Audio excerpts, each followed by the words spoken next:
City solution aduna nang saji to se ajana dil ta upragadi manipur se nawaisu jun 19 thobi to biar matam dani ta aduna kidak section na to bom sang legi sagadi ko state ki oiba political kanunina yapana di ai masida ai kamendi tongde adubu ai state da po pamoina ai hajeni base ikoi odi miyam si khamtheng na wari ko sahi ani hana ko lang sigi masa lange aduna masita yamne hana ko gi political game to basi phatte kan atu bada kari haini ko gi solution ama boraga ko lingjen manaraga awada ba ma ko tawga miyam ga wa basi ko kan basani singa singara mo punga ko sing phaba ko miyam ama tabi lo si karai degi no habang miyam kan sigi rut ko se amai lai no kamai thole no aduna ai atu wada di hajar roi masi yamna ko gi sugumba phiba mama state sida oira na khona bada tembi gi ba sungbi gi mama yam do ojikti kitang wakan tabiro aduga thubada gi miyam ji wari base miyam da pakhatba aduga leibam jabong khangda ma thoi base masi thoktana ba thula sinbi ba phai natragadi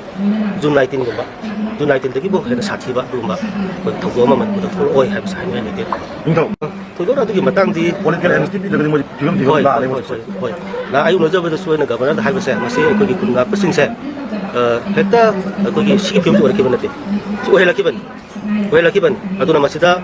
haina ragadi lona popthong na ni ko daga men ke sobe sulai man buga men ke sobe sulai lona maglai kasu ko iseli na isa isu myam che smai to ko te ka hol lakon adu ragadi hoti kamai to ma ko se ajana mainstream to ko sige ha bese ko khana ba mata boye sai na ko nata na mainstream se ragadi adu yam sathi ba ko la kne ko ki future ni dra mo myam ko ki future ni ma ko bu kan bi sang ma ko international nate international nate ko mari ba kan na ba thol ki bani kai gi dam to thol ki ba matam dur lagi ba central force ro state force ro ma ko inactive ko ki ba ma ko inactive ko ba to madu dagi ai future ki ba to na khala gadi ai nasu honorable governor na ba haja ba sa yam akan ba adu wada na to ko to phasana wari sana ga phap ta ga ko ki sai na ma phasana ko gi han ni ko men sum to adu lang si akan ba to la gadi phai na sana ga madu di manipur sai puthan ko hen ban ka ne sman hajar ma ko gi se ai sa haja ba ga state politics yang kan digaw ning de aduna amo ro hajari di thuna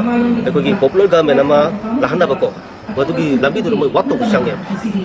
semana kari haini asing ba sana tanara ga du ngam no ngang bu di ai sa ji ni bang ngam yam se ko la ga di kana